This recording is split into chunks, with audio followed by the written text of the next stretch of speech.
We are recording. Awesome.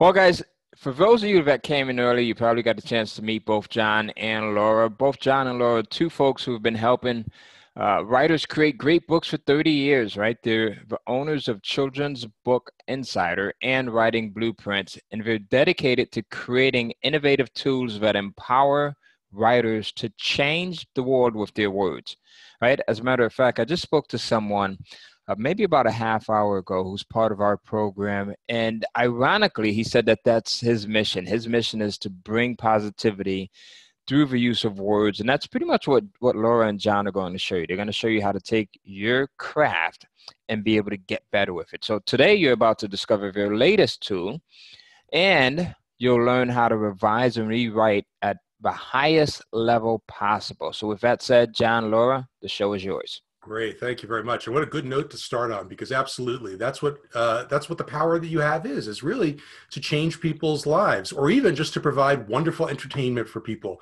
to take away from the stress of their days. No matter what kind of fiction you write, you really do serve a very high purpose in this world. And so we're really happy to help serve you.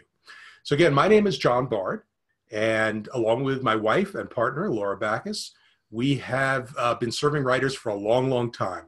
And so what I first wanted to do was tell you what you were going to accomplish today. You were going to learn the 3 levels of revision. This is a very simple concept, but an incredibly powerful one, because it will change the way you think about revision. You're going to find out what a scene actually is. Most of you know what a chapter is. Maybe in terms of movies, you understand what a scene is.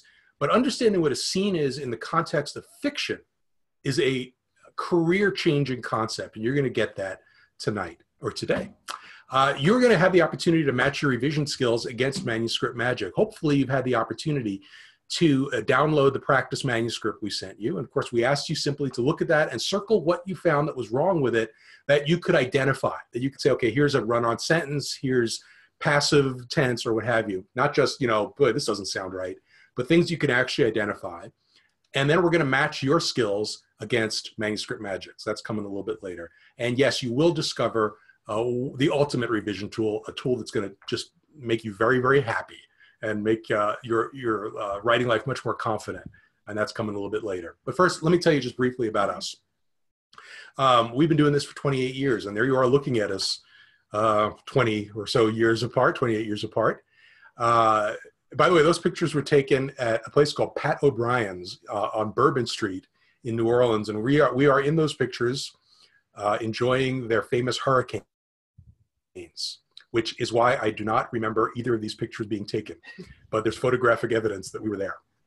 We are best known for publishing Children's Book Insider. We published it every month since May of 1990, continue to publish it. It is the Children's Writing Monthly.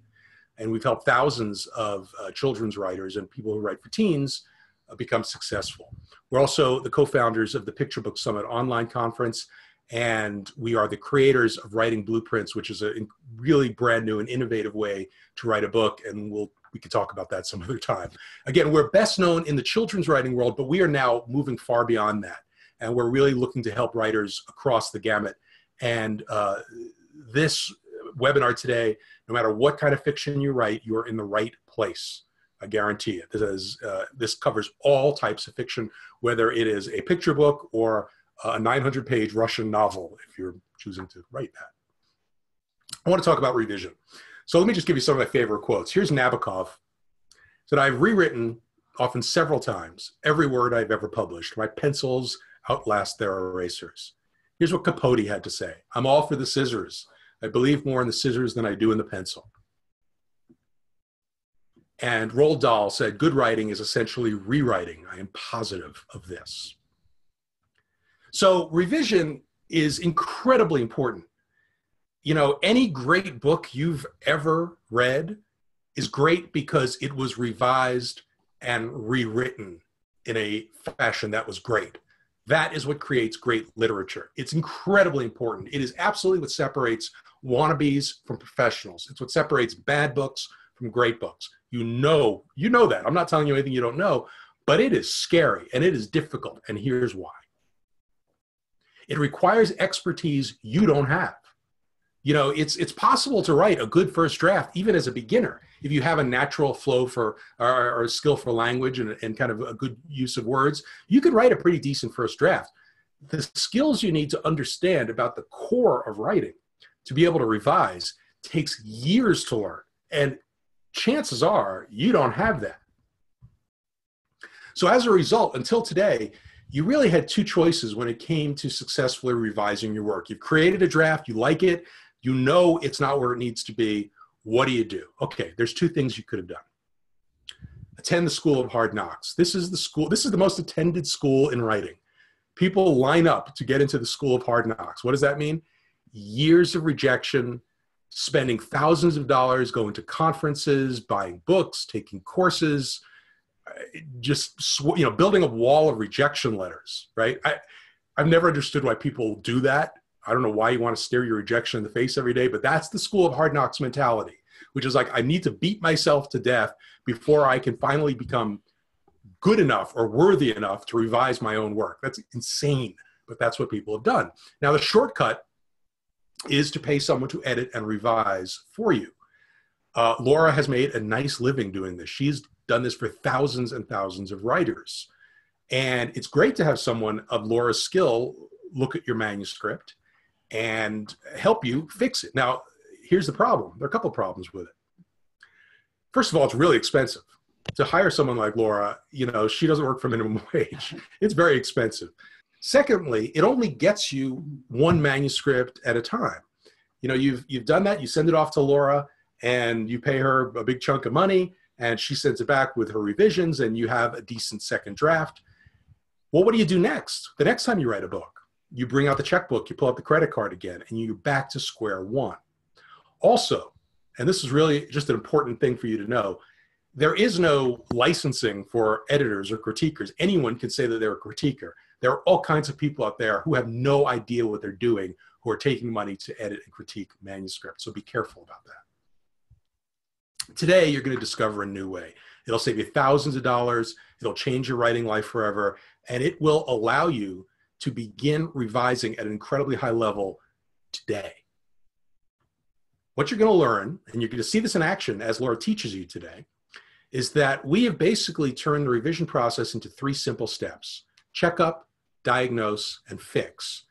We have been selling Manuscript Magic only for a few months. It's mostly the people on our own list are the only ones who've really seen it.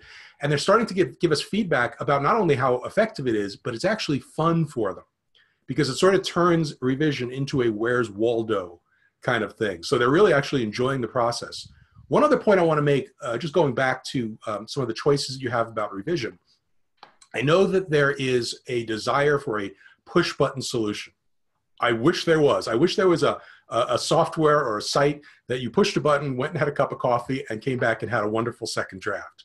There's no such thing. There are push button solutions that can help you in terms of fixing some grammar, find if you've used words too much, because they're algorithms. It's a computer. They say, gee, use the word great a lot. Maybe change the word great to something else. And that's fine. That's nice. But that's not what we're talking about here today. We're talking about actually fixing your story arcs. We're talking about fixing your character arcs. We're talking about fixing your plotting. These are things a computer, an algorithm cannot possibly do. So what we're having, and again, we're going to talk a lot more about this later, but with Manuscript Magic, what we're going to be presenting to you later is the only revision system you're ever going to need. Once you have it, you will be able to revise any sort of fiction at a very high level, simply and easily. Our promise is you will never worry about revision again. Now, Laura will be teaching from Manuscript Magic, so I want to show briefly what it is so you can get your mind around it. It's an online tool. It exists online, 24/7 access to it, and it's made up of videos and forms. And Laura will actually show you how it works as she teaches you. So I just wanted to give you the visual of what it is that Manuscript Magic actually is.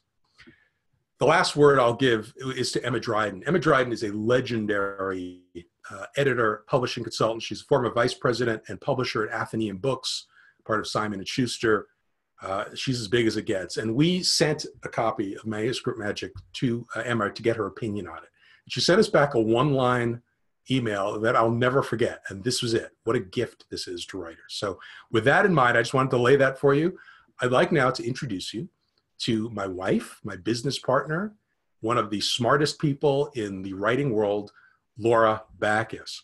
Laura has, as I mentioned, critiqued thousands of manuscripts ranging from picture books to novels. She's the author of Best Books for Kids Who Think They Hate to Read from Random House, founder and publisher of CBI. She teaches the Vermont Writers Roundtable, one of the most in-demand editors on the planet, and a great teacher, and you're really going to learn enjoying from her today. And now you get the patented John and Laura chair switch out. All right, we've been practicing this. So let me see. All right, here's how it's going to work. All right, I slide this way. Woo. Well done. Voila. I stuck that landing. I'm so happy.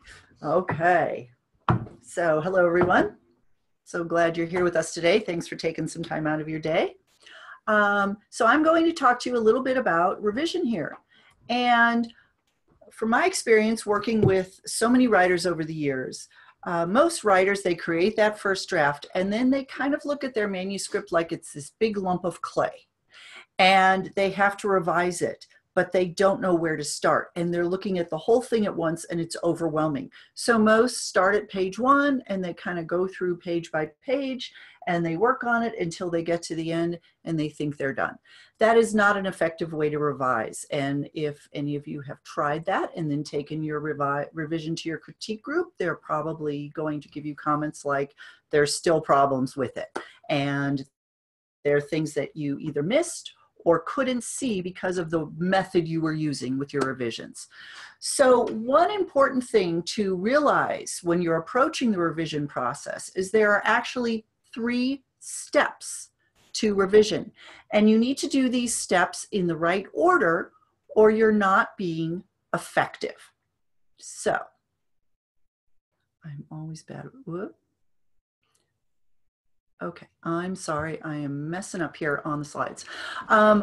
One slide that this is John forgot to introduce Bonnie Johnson, our Manuscript Magic instructor. And so we'll tell you a little bit more about Bonnie when we get into Manuscript Magic. She and I developed Manuscript Magic together. So you'll actually see her on a video in a little while.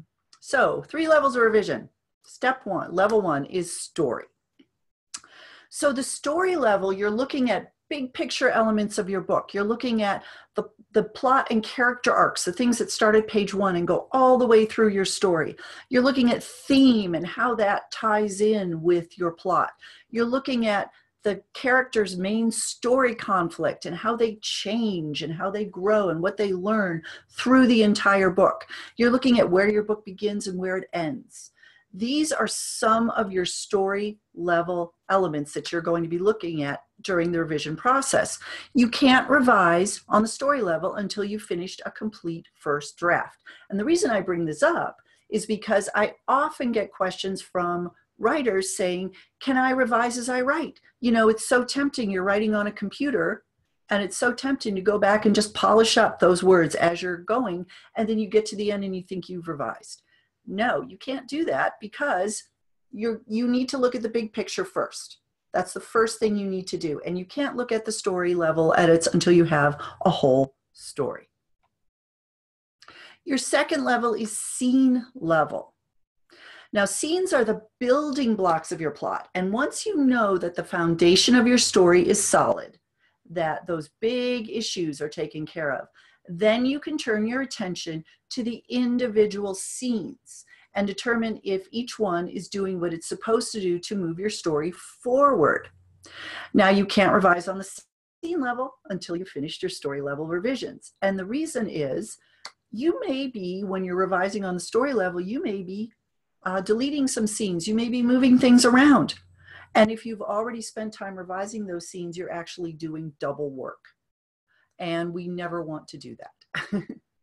The other thing is, you know, a lot of writers don't look at the scene level when they're revising. They may look at chapters, but that's not efficient. That's not enough because your chapter is made up of several scenes. Most often, I mean, it depends on the genre and the style of book, but in most cases, you're going to have at least a couple scenes in each chapter. So looking at those individual building blocks is so important for assuring that you have a high quality, really, really good book. So let's look at what is a scene. All fiction is written in scenes.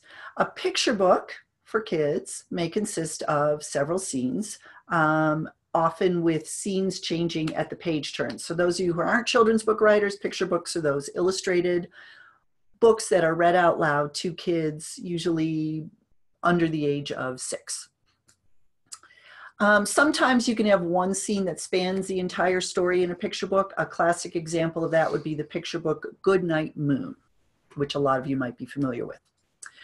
Chapter books for ages 5 to 8 or 7 to 10 are average about 3 scenes per chapter. And again, if you're a children's book writer, chapter books are those short novels for kids who are just starting to read on their own.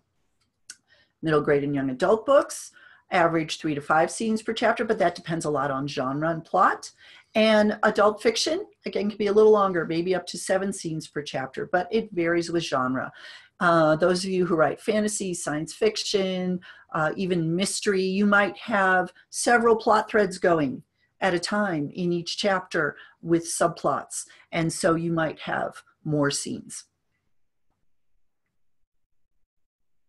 A scene is a unit of change in a story, and this is really important, and this is what a lot of writers don't understand. It starts with a problem. It has a rising action, which can also be considered an escalation of conflict, and it ends with a climax that may or may not resolve the conflict of that rising action. So in other words, scenes are like miniature stories with a beginning, a middle, and an end. And a scene usually takes place in one time and place. And if you're writing in either limited third or in first person point of view, the scene is going to be through one character's viewpoint. So generally the way we understand that a scene is changing is either we jump forward in time or back in time if you're doing, say, a flashback, or we switch location. There's something that signals to the reader, we're starting a new scene right now. Now, when I said it's an escalation of conflict, that conflict can be very subtle on the scene level. So for example, maybe you're having a dialogue scene with some conversation, and say you're writing a mystery, and your main character is asking another character for some information that they need. So the problem is your main character needs this information. Perhaps this other character doesn't want to give up the information. So you've got this conflict there. By the end of the scene, the climax, either your protagonist has gotten the information she needs or she hasn't. So it may or may not be resolved. But there's a unit of change. So your protagonist, if she hasn't gotten the information she needs, she still learned something else. She either knows this character is not going to help me, or maybe she's learned something else in that conversation that points her in a different direction that she now needs to go. Or maybe she's learned something about herself. So there's some resolution, there's some change that has happened to your protagonist or to whatever character is the focus of that scene. Maybe it's a secondary character who's the focus of that particular scene. That has caused a unit of change in your story. If there is no unit of change, that scene has no purpose. And I have edited a lot of manuscripts where this is the case, where you have scenes that are beautiful descriptions, or a nice day where your character is going for a walk and stops for a cup of coffee and then picks up some flowers and goes home. And it's just it's a lovely day, but there's no unit of change. That is not moving your plot forward. That scene needs to go.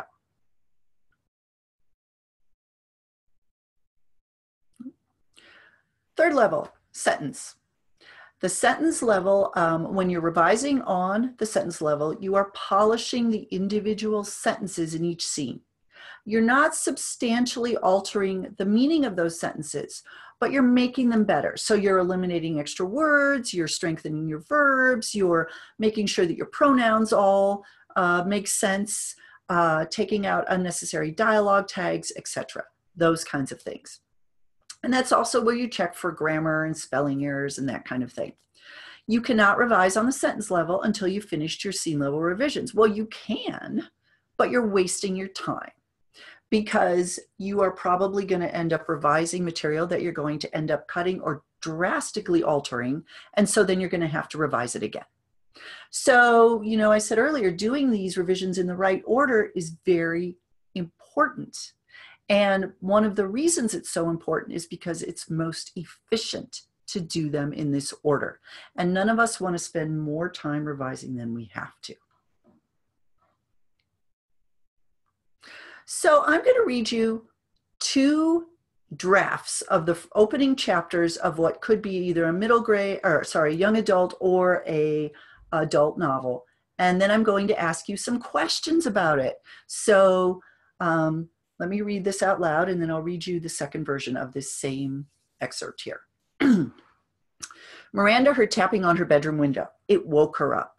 She sat up in bed, startled. Her heart pounded and she gasped. Her alarm clock said it wasn't even 6 yet. Who would be tapping on her window at this hour, she thought. She sighed. It was the only day she could afford to sleep in, and her bratty little brother had to wake her up. What did he want, anyway? She raced to the window and looked outside. It wasn't her brother. It was Becca. Becca looked over her shoulder. Then she waved her hands in a gesture for Miranda to open the window. Miranda unlatched the window and shoved it upward. Becca climbed in and fell forward, face first, right into her. When Becca grabbed Miranda's arm to climb inside, Miranda fell back into her room. Miranda smelled beer and smoke, and it made her feel sick. She was pretty sure all the smoke wasn't from cigarettes. She felt afraid for her friend. She knew Sean had gotten Miranda to go out partying. But Miranda felt responsible too. She had introduced Becca to Sean in the first place. Okay, so this is a first draft. We've got the action down. We kind of have in place what we want to happen in this scene or the beginning of this scene, but it clearly needs some work. So here's the second draft. Miranda bolted upright in bed. She glanced at her silent alarm clock. What had woken her up at 5:30 in the morning? Then she heard tapping on her window. She groaned. Only her bratty little brother would pull a stunt like this on a Sunday. She sighed and climbed out of bed. Sam, just wait till I get my hands on you. Miranda yanked back the curtain. Becca stood in the shadows below her window. She glanced over her shoulder, then frantically gestured for Miranda to let her in. Miranda pushed open the window and staggered back as Becca lurched forward through the opening. She grabbed Becca's arm and pulled her the rest of the way inside. The smell of beer and smoke immediately filled Miranda's room. She fought the urge to gag as she studied her friend's face. Becca's bloodshot eyes told Miranda the smoke was from more than cigarettes. Miranda's heart sank. This was Sean's fault. No, it's my fault. I made him fall in love with her. So now I'd like to hear from you in the chat box. I want you to tell me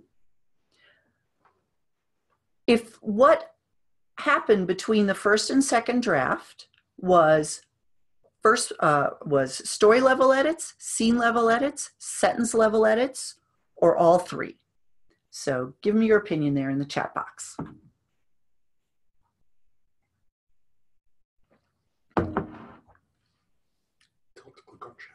Oh, click on chat up above if you don't see your chat box.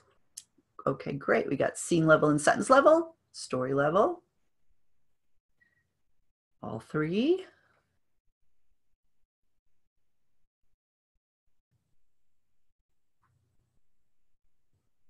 Okay.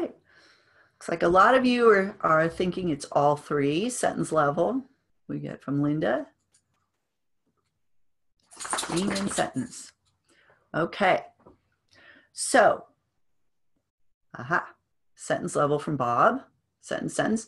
Okay, so several of you are identifying this as sentence level only, and you are right. I did not do story or scene level edits here. All I did was polish up the content that I had. I added one tiny bit of information at the very end where I said, no, it's my fault. I made him fall in love with her. I identified Sean as a boy. In the first draft, you could not tell if Sean was a boy or a girl. The changes I made, I got inside Miranda's head a little bit more. I polished up, the sentences. I made them flow better. I fixed some of the verbs, etc. But I did not change drastically the content. So that would be considered sentence level edits. Now, do I need to drastically change the content of this scene? I don't know, because I'm not asking the right questions. If I'm just polishing, I'm not asking questions like, is this the right place to start my story? Do I need to add some background on these characters or introduce these characters earlier to the reader so that they care about what happens in this scene? Or is that going to happen in the next scene? Well, I don't know if I'm just looking at this. If I am editing, if I'm polishing as I'm writing, I don't know what's coming next, whether the scenes are working together to do the right job. Do my readers care about Miranda and Becca yet, or do I need to let them know who Sean is so that they understand the impact of this scene? I'm not asking those questions. Is this a unit of change for Miranda? I don't know, because I can't see this in the bigger context of the story yet. Maybe this happens every single Sunday morning in Miranda's bedroom. If so, this is not a unit of change. This is her life. So unless I'm asking those questions, I'm not doing my job revising. And if I'm just polishing, as I did here, then I am not creating a solid manuscript. Sentence level revisions are what most beginning authors think of as revision, and a lot of intermediate authors think of it as revision as well. And so even then, they often skip some crucial sentence level edits because they're not asking all the right questions they need to be asking. So you may be saying, how can I revise my manuscript on these 3 levels if I don't know how to identify the problems and fix them? If I don't know the questions? And the answer to that is you can't, because if you don't know the right questions, you can't identify and fix the problems. And as John said earlier, one way of doing this is to spend years learning how to edit and spend a lot of money and take a lot of workshops and read a lot of books and go to conferences, etc., etc. Or you can use Manuscript Magic. Now, in Manuscript Magic, as I will demonstrate in just a minute, we have those 3 simple steps: check up, diagnose, and fix. And the really great thing about Manuscript Magic is we know what questions you need to be asking, and we've put those questions right into Manuscript Magic. So you don't have to worry about whether or not you know the questions. We know them. And all you have to do is use Manuscript Magic to ask those questions about your manuscript, and you will be able to diagnose, identify, and fix whatever problems you have. So let's show you how this works. Step 1 is checkup. So you're going to answer simple yes or no questions about your manuscript on 3 different levels. Those story, scene, and sentence levels. Step 2 is diagnose. You're going to match your yes answers from the questions, from the checkup, to problem spots in your manuscript and find specific solutions, all of which are contained within Manuscript Magic. Step 3 is fix. You're guided through the revision technique that fixes the problem in your manuscript. An accompanying PDF sums up the key points from the video. As John said, it's all video and PDF based, which he'll show you again in a minute. And this accompanying PDF acts as an easy reference you can use during the revision process. So we had sent you this manuscript ahead of time. And I know a lot of you are not children's book writers, but a short picture book manuscript like this is an easy way to look at a whole story real quick. And we asked you to circle problems that you could see as long as you could identify exactly what the problem was, and then count up how many you had. So I want to hear from you in the chat box how many problems you all found in this manuscript.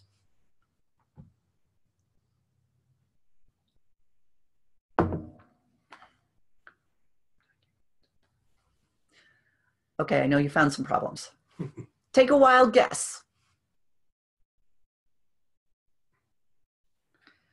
It's a 612-word manuscript broken into 24 book pages.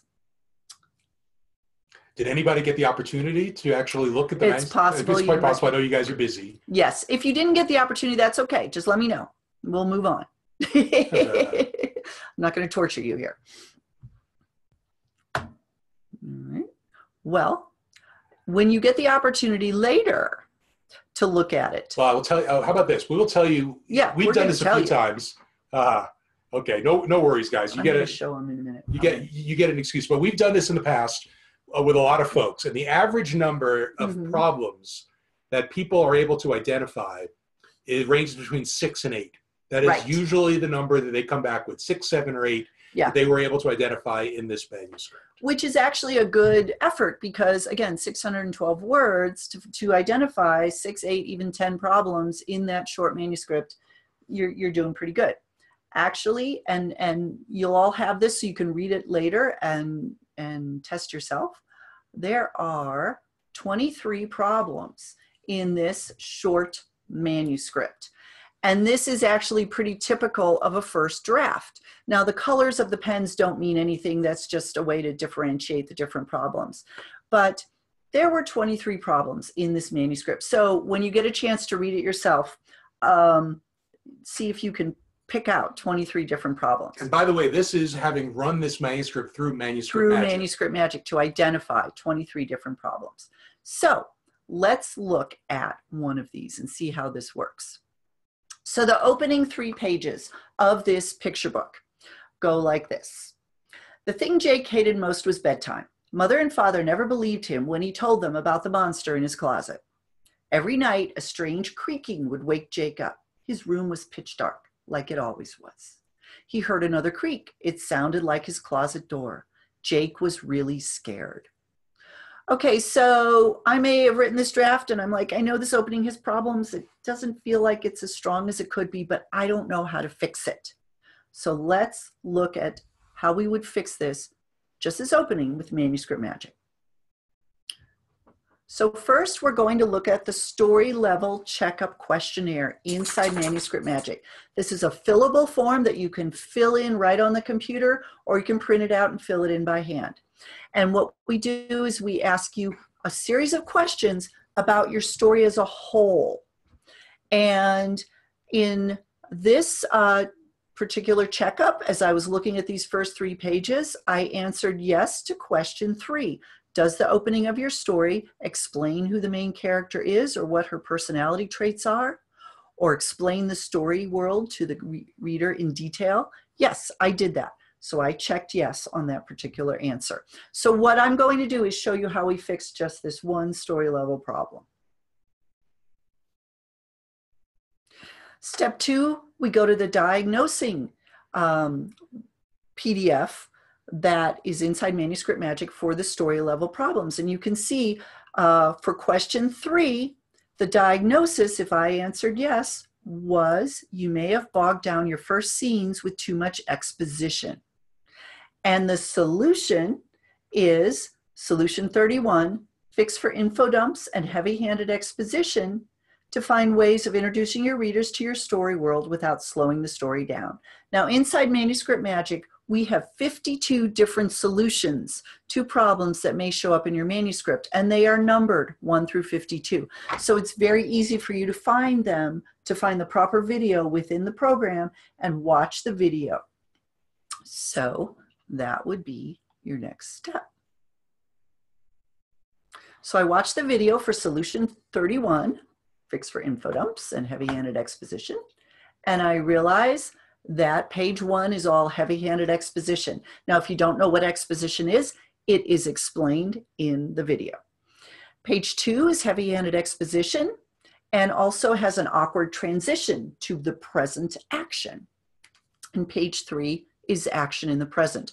All of these points are brought up in this video. Now, Bonnie Johnson, our instructor, who is an expert at this kind of thing, she not only explains the problem to you in the video, but she also offers you several different techniques for fixing these problems with examples. And then you get to bring your own creativity and the details of your own story to the technique and incorporate that into your revisions. So step 3 is fix. Now I know what I need to do to fix my story's opening. So I learned to use techniques of indirect exposition to incorporate the information I want the reader to know into the action of the story. Instead of just telling them in a sentence what's happening, I'm going to show them through the action of the story. I needed to a way to feed the expository information from sentence 1, mother and father don't believe Jake about the monsters, into the action of the story. So I decided to start the story right in the middle of the action with a suspense hook, which is something that raises a question for the reader. And it's going to be a sound that wakes Jake up, but he doesn't know what it is. Now, starting with a suspense hook, that's an idea I got from one of the techniques that Bonnie explains in her video. Then I chose to show the sound happening again, answering that question that was raised in the reader's mind. So then the reader knows it's a creak, and show Jake's reaction to the sound to engage the reader's emotions. So he holds his breath and hopes the monster will go away, which lets the reader know that Jake has experienced this before. And again, I learned in that video, if I can engage the reader's emotions, then I am showing instead of telling. Jake's fear is a natural trigger for his memory of telling mother and father about the monsters, which gives me the opportunity to deliver that exposition through a memory as part of the narrative. So let me show you how this all ended up with these 3 pages. So the original I already read to you, the one on the left. Here's the revised version. Late at night, when the shadows were as dark as shadows can be, Jake woke up. What was that sound?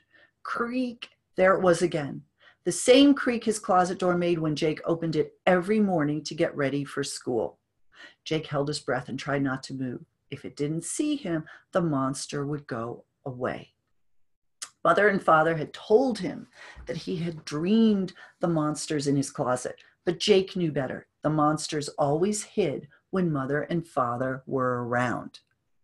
So this is a much more powerful opening. It's active, it flows, it's pulling the reader into the story, it engages the reader's emotions much more. If I tell the reader up front, mother and father never believed him when he told them about the monster in his closet. As a reader, we don't know Jake yet. We don't know what's going on in his life. And so we just have to take the author's information, word for it, that mom and dad don't believe him. We don't know if Jake is reliable. So maybe he's just being a crybaby. Maybe there's really not monsters. We don't know. This second version, we know it's true. And so when you get to page 3, where we learn that mom and dad tell him he's just dreaming, the stakes are much higher because we've already seen evidence that he's not dreaming. There's something there. There's a creak, and it's the same sound that his closet door makes when he opens it every morning to get ready for school. That means that the door is opening at night as well, and that makes it much more intense for the reader. So just that one fix from that one video made a much more powerful opening for this story. And there are 23 fixes that I can do on this manuscript. So that's a story level fix because it involves how your story begins. Now let's look through a scene level fix, and this one you're going to help me with. So, but let me back up a second here. So the story level revision process, again, you're going to diagnose your entire book first. You're going to see where the problems are, and then one by one, you're going to fix them. And once you have fixed all the story level problems, then you're going to move on to the scene level revisions. Now with scene level, we have also a questionnaire. This questionnaire, you're going to ask about every scene in your book. So you're going to go scene by scene, and you're going to fill out a questionnaire with just yes or no answers for each scene. So when I got to the scene level questionnaire, one of the questions was, are there any descriptions in this scene that are delivered in an X was Y format? Now, X was Y is like the sky was blue or the coffee was hot. So it's kind of an equation. And yes, I have a sentence, its teeth were jagged and pointy. So I clicked yes. Then I diagnose. So if I answered yes to question 43, you may need to focus more on writing dynamic descriptions. And the solution is solution 35, Fix for Static Descriptions, where I get help with turning static descriptions into dynamic descriptions. So I go watch the video for solution 35. And I learned that a static description is a description that stops the action of the story. And that's why this is in the scene level edits, by the way, because you might be saying, well, I'm focusing on one sentence here, but this sentence is can stop the action of the entire scene. And so that's why we look at it on the scene level edits. So again, if you don't know what you need to look at on each level, you might not be revising very effectively. A dynamic description is a description of an object in action. So it's a description that is part of the story's action. I also learned that the most common type of static description is one that relies on some form of the verb to be. And the word was in my sentence is a form of to be. So I wrote its teeth were jagged and pointy. And that is an equation, teeth equal jagged and pointy. There is no action in this sentence. So I would like you to take a shot at making this sentence more dynamic and active, a more dynamic description. So I want you to type in the chat box how you might change this sentence into something way more interesting for the reader. And be creative. Have fun with this. Go for it.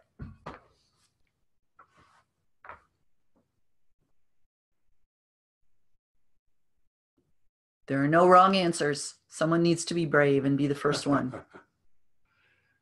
The monster roared, saliva dripping from his pointy teeth. That's awesome. Its yellow-brown teeth looked like a razor. His jagged and pointy teeth gleamed in the moonlight as he moved closer. The monster's jagged and pointy teeth glistened as he stared at Jack. Teeth looked like sharp knives. Great. So we're getting some good, and again, this is off the cuff. You've had like 5 seconds to think about this, so look at how great this is already. Now, when you use a word like glistened, that is an active description because there's movement there. We can imagine what this looks like. If you just say were, there's no movement in that verb. It just lays on the page. So the monster doesn't necessarily have to be roaring in the description, though it's fine if he is, but glistened, gleamed, those are much more active verbs, and that's what we're looking for, even in these very simple descriptions. Okay, so in my draft, I changed its teeth were jagged and pointy to moonlight glinted on its jagged pointy teeth. But I could have also said something like the monster bared its jagged pointy teeth at Jake. I mean, there's a lot of options. And as you can see, this one technique, you all came up with very different answers just for this one sentence. So this is not a cookie cutter program where everybody writes the same thing. We're just teaching you the technique, and then you bring your own creativity and imagination and skill to executing that technique in your work. So with the scene level revision process, I would go through, and this is how we recommend you do the scene level edits. First, you go through scene by scene in your manuscript and you fill out the questionnaire and you diagnose what problems there are in each scene. And you make little notes on your manuscript about the kind of revisions you need to do. Then you look at it as a whole, and you are going to find that you will probably have the same handful of problems popping up over and over and over. And this is going to show you where your weak spots are as a writer and where the areas are that you have to pay special attention to. And this is a really important part of your education process, because as you use this manuscript magic, you will find, okay, I know I have a problem with on the nose dialogue. So every time I write a dialogue scene, I'm going to go and look at those questions and make sure that I didn't use on the nose dialogue. You'll start to self-diagnose a little bit as you use this program, which is going to help you, again, shorten the editing process. So once you've diagnosed your entire scene by scene problems, then we suggest that you go through and edit one kind of problem at a time. And inside Manuscript Magic, the solutions are numbered, but they're also grouped by, say, characterization, structure, etc. And we group them in the order that we suggest you approach the scene level edits. So first you're going to go through and say, okay, I have a structure problem with my scene boundaries. I have muddy scene boundaries, which is a problem because it dissipates the tension of each scene if the boundaries aren't solid. So I'm going to go fix all of my scene boundaries first. And then I'm going to go fix all my dialogue problems. And this is actually a much more effective way to edit, because your brain is only focusing on one problem at a time and one technique at a time, instead of having to bounce back and forth between lots of different creative ideas. And you will find the editing process goes a lot faster. Okay, and then you do the same thing for your sentence level. We have a questionnaire, and you'll go scene by scene and just answer questions about the individual sentences, and you diagnose what the problems are. And at that point, you can go ahead and fix them as soon as you find them, because your foundation is solid. Your story's good, your scenes are good, and at that point, if you go through and you see that, oh, this sentence has a weak verb, you can go ahead and fix it right away without having to diagnose everything and then come back. So you can actually edit as you write at that point. And it's okay, because what you've written, it's based on a solid foundation. So it's really that easy. You can't get lost. You can't mess up, because we are guiding you step by step through this entire process. All you have to worry about is using your creativity and your imagination to revise your manuscript. So I'm going to turn you back over to John. It's time for the chair switch. Yep. Oh, I got to go this way. Oh, she okay. already blew it. She already messed it up. Okay. All right. So I hope you're excited, because, you know, as I mentioned at the beginning, the concept of revision up till now has been a giant, scary black cloud that people didn't understand. And with Manuscript Magic, we really sought out to innovate, to create something entirely different, to make it manageable, to make it easy, to make it fun, and make it super effective. One other point I wanted to make is that, and let me scroll into the next here, because I'm going to show you a peek inside, is that when you hear about other programs like Grammarly or AutoCrit, which are excellent programs, now you understand that those can only help you edit at the sentence level. They're algorithms. They don't understand scenes. They don't understand stories. They don't understand plot arcs. You can't possibly fix those using a push-button program. They can help you with overused words, with grammatical mistakes, misspellings, and so on, and that's great. But now you really see what the difference truly is. So what I want to do very quickly, because I know that a lot of you will probably have to get out at the top of the hour, so we're going to kind of cruise a little bit, is I want to show you the actual Manuscript Magic in action, show you what it is. This is it right here. And again, it lives online. And you can see it gets you started by first identifying and diagnosing your story level problems. Here's the example of the manuscript story level checkup. It's a little bit slow, by the way, just because I'm sharing my screen through the webinar program. Normally, it will pop up very, very quickly. So there's the story level checkup questionnaire, so you can see what that looks like. And here are your story level fixes. Let me just pick one right here. Let's say, here we go, the fix for muddy motifs, symbolism, and theme. And I'm just going to let this run just for a minute. You can hear Bonnie. So what's the difference between a motif and a... There you go. Now, chances are you probably, unless you're really an advanced writer, never even considered what a muddy motif or bad symbolism how it could impact your story. Now you don't have to worry about it because we point it out for you. And here is the form that helps you fix it, the PDF that helps you fix it. right there. And this works all the way through. You can see right here now, scene level fixes.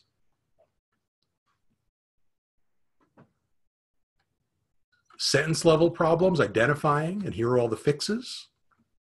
And I just skip by story level as well. Now, just so you understand, Manuscript Magic is meant to be used kind of pick and choose. It's not something you have to go through like a course. You certainly could. Because I'm telling you, if you watch all of these, you are going to get a master class in great writing. But it's really meant for you to be to have it available for you when you need it, when you identify the problem. Oh, dang, the checkup and the diagnosis tells me I have plot holes. Bam, I don't have to worry about it anymore because I'm going to fix the plot holes thanks to the solution we give you. The other great thing about this is that every time you fix a problem, you are learning to become a better writer. So chances are you won't make that problem again. How cool is that? So let me go back now to our slides, which are somewhere here. Oh, there we go. Yeah.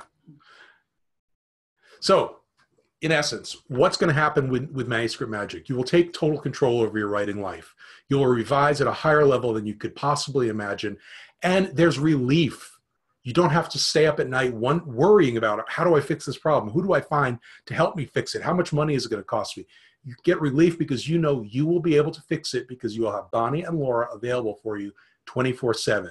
Takes away a lot of anxiety, takes away this feeling of being lost and discouraged and wondering, is my story any good? How do I make it better?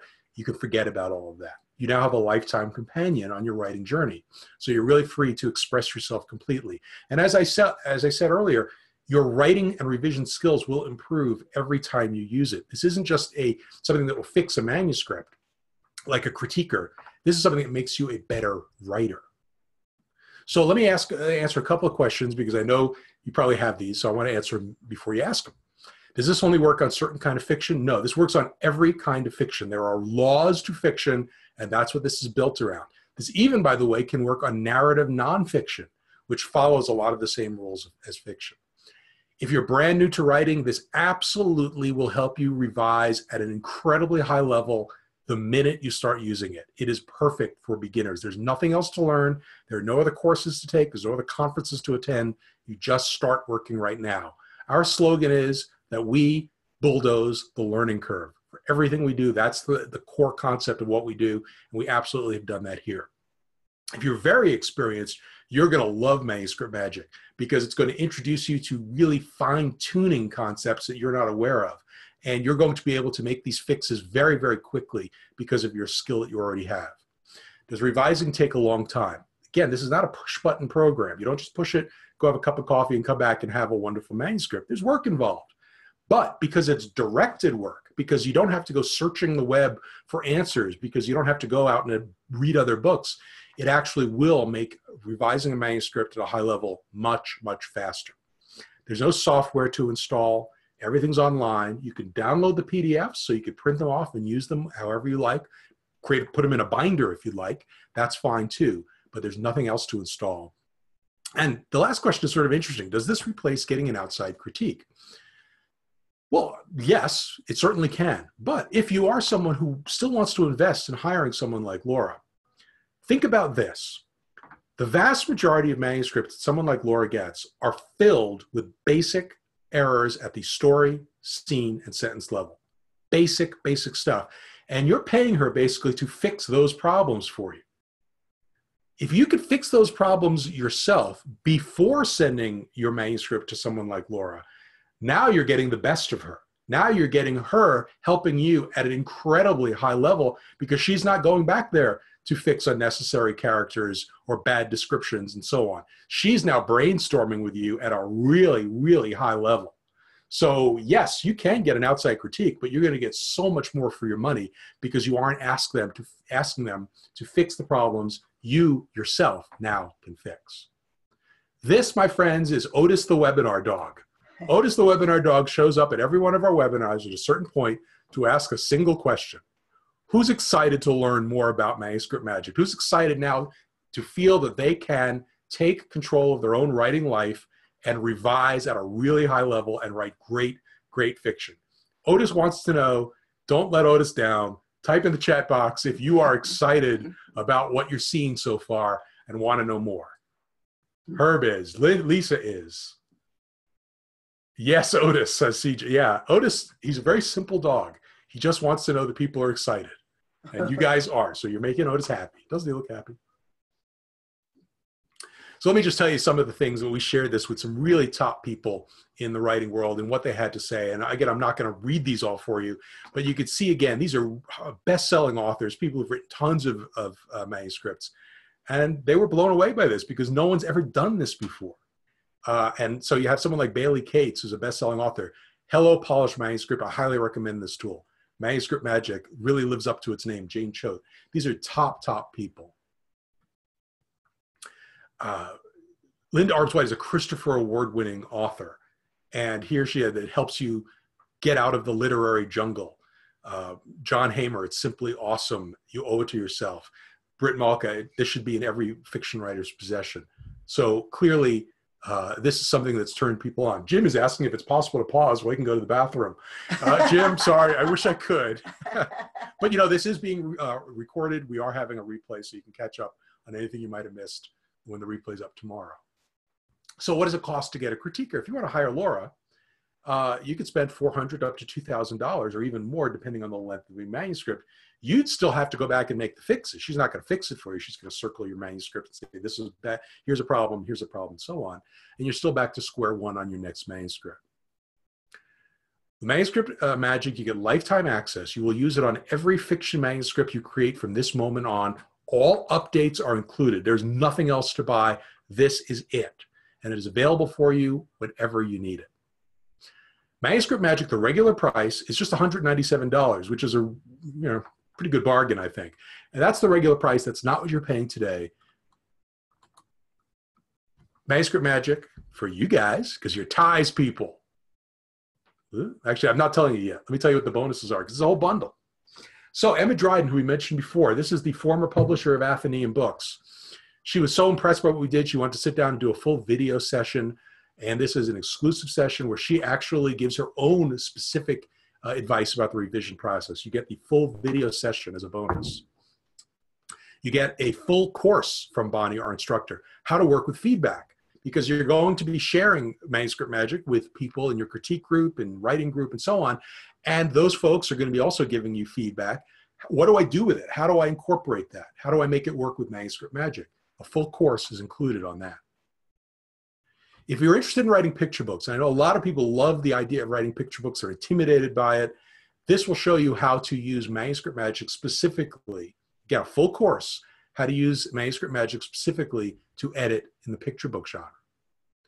This is really cool. We have a private Facebook group with Bonnie and Laura that you will get access to. This is where you're going to get support. Manuscript magicians are hanging out there. They're creating critique groups. They're helping each other out, but also Bonnie and Laura monitor, especially if you tag them. That's what's great about Facebook. You tag Laura, you tag Bonnie with a question, they get in there and they help you out. So we don't just leave you here. You will get, and I think you've just discovered what an outstanding writing teacher Laura is, and Bonnie's exactly the same. You're going to have them now by your side whenever you need them.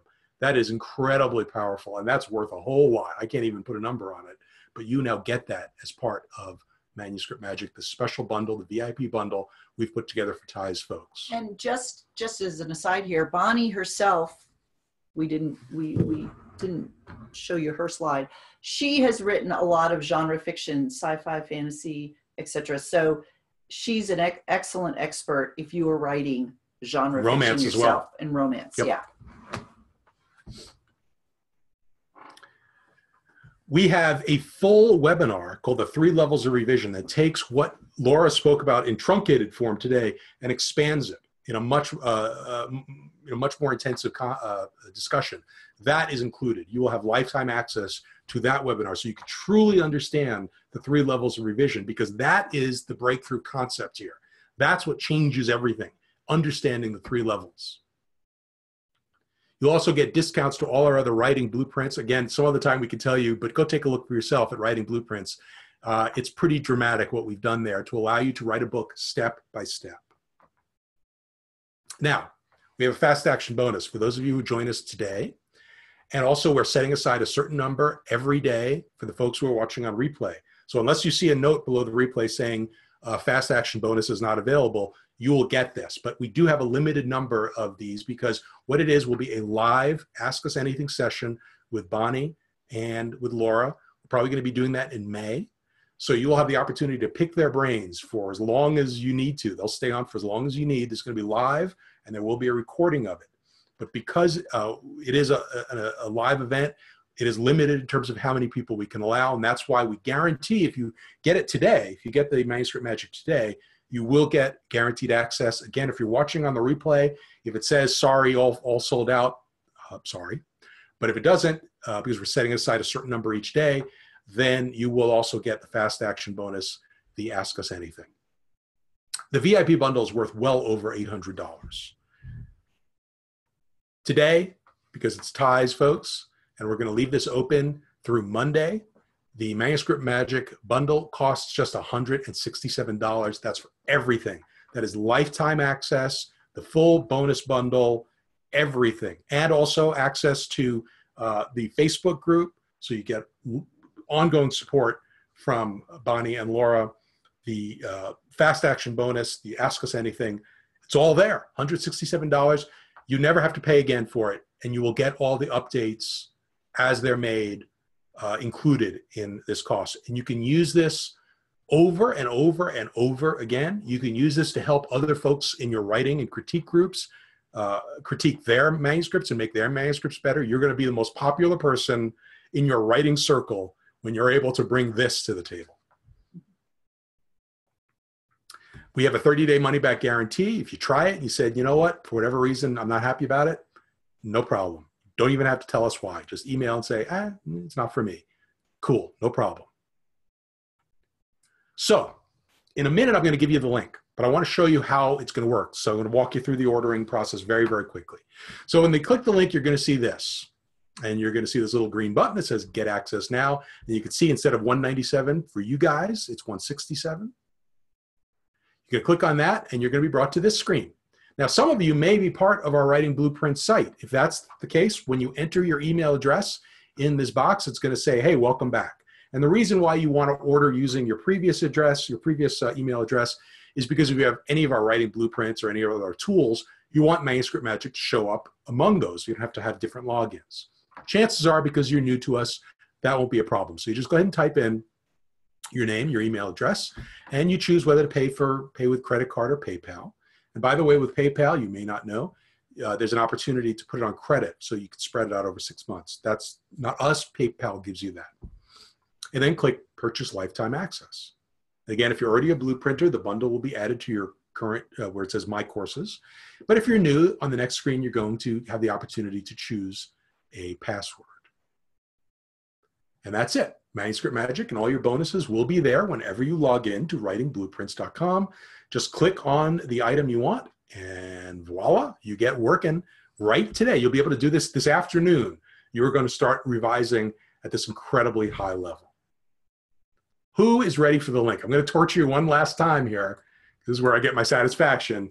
Who's ready for the link? Who wants to see how you can get Manuscript Magic, the entire bundle, today, right now, and start revising your manuscript at a super high level? CJ's ready. Who else is ready? Come on, give me some love. Herb is humoring me. Yes, cool. Here we go. Here is the link. Get on it. Become a manuscript magician right now. This is it. It's a shortened link. It's all lowercase. And I'm going to also put the full link into the chat box. So it's bit.ly/tie manu, M-A-N-U. So you can go ahead and type that in, or let me give me a minute here because I'm going to. Yeah, go ahead, John. And while you're typing that in, so here, folks, for those of you that are on our Thursday webinars every week, you'll realize one thing. Number one, typically, the products that we promote are $997 to $2,000. So when John said $167, he did not leave a zero off. Right? It's $167. And we actually talked about this a couple of months ago, and John said, you know what, we're gonna give them an extra special price. So this is that special price for you, $167. I think that every single person that's watching right now can afford that. It's something that will help you greatly with your writing. And man, John, I just love the value that both you and Laura give here. It's Thank you. You know, we amazing. having come from the children's writing world, and by the way, I'm putting the full link into the chat box. You know, we come from the children's writing world, and children's writers are not where you guys are typically in terms of being really business minded and career minded. And so we've sort of had to walk our prices up very, very slowly with our folks, but it's also kind of given us a real value mindset. We just want to overload our folks with value and put it at a price that is just absurd. So that's what we've done. Yes, we will be raising the price. Absolutely. We hear this from everybody. What are you guys doing?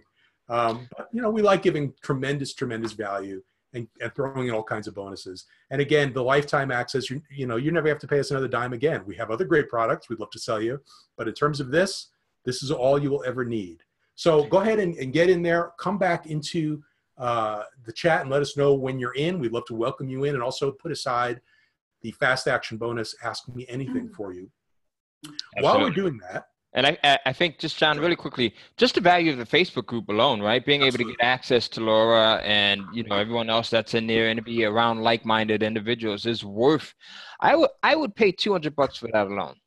Just that alone, just to have the encouragement. Well, that our offer has just changed, thanks to Ty. You can thank him for it.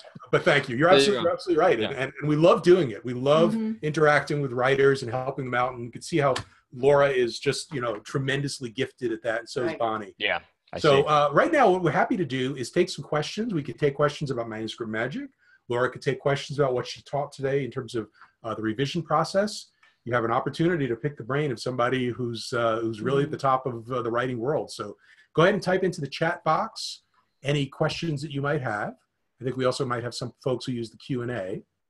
So let me read from Linda here. I understand that you recommend using this when you have completed your manuscript. I've written a story that is 2/3 written, the beginning, part of the middle, and the ending, but I'm having writer's block on part of it. I'm wondering if going through Manuscript Magic would help with the transition that I need to get to the end. Actually, that's a great question, because as I was working on this with Bonnie, and we were creating the videos, I was editing them, I was watching the videos she made, and I thought to myself, man, I would watch these as I was writing as well, because the advice she gives, the tips, there's first of all, it will help you avoid problems with your first draft. And secondly, she has so many great ideas for how to fix certain problems that it's going to spark your imagination and it's going to get you over that writer's block.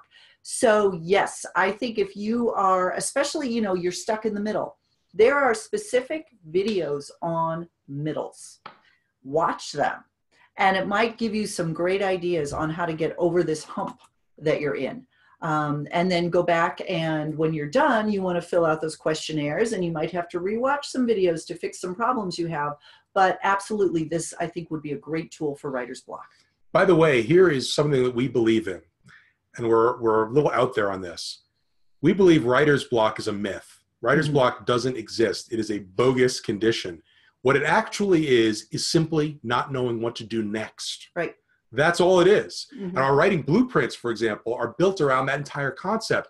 Do this, then do this, then do this, then do this. Bam, you have a manuscript. If you are caught by writer's block, it's simply because you don't know what I need to do now. That's what writer's block really is. It's not that your creativity is being shut off. It's not that you don't know how to write. It's that you just aren't sure what to do next. And the same thing happens with the revision process. You're staring at your manuscript and you're going, I know there's something wrong here, but I have no idea what it is. I can't fix this. I'm blocked. No, you're not blocked. You just don't know what to do next. Right. And with something like Manuscript Magic, you will know exactly what to do next. Forget writer's block. It is a bogus condition. We are the cure for writer's block.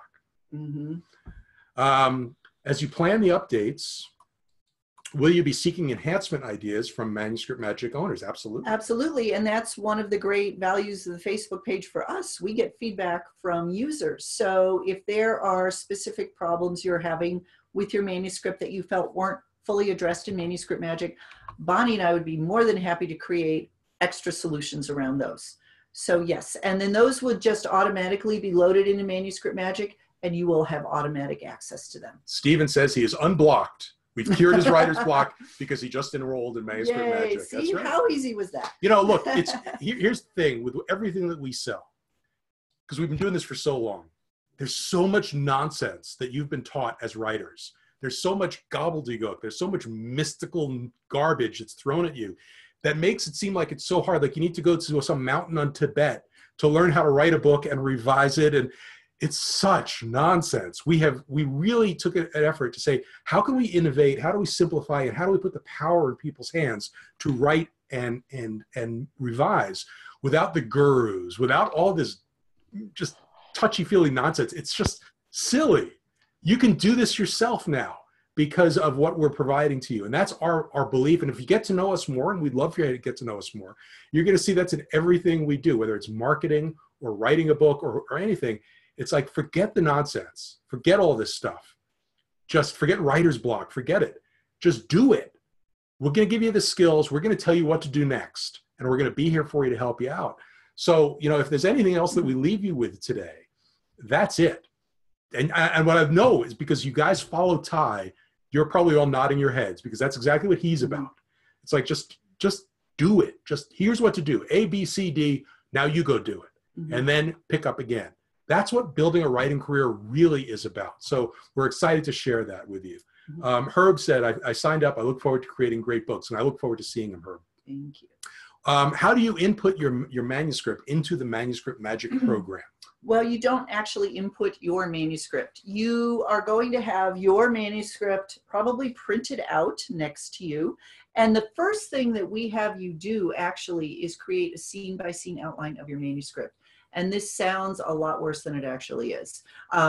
It's you writing a one-sentence description of each scene, but that allows you to very quickly scan what's happening in your manuscript when you're doing those story level, when you're diagnosing those story level problems. And I've had a lot of people on the Facebook group who resisted this, and we said, do it, and they did it, and they came right back and said, oh my gosh, I already see the problems just from doing the outline.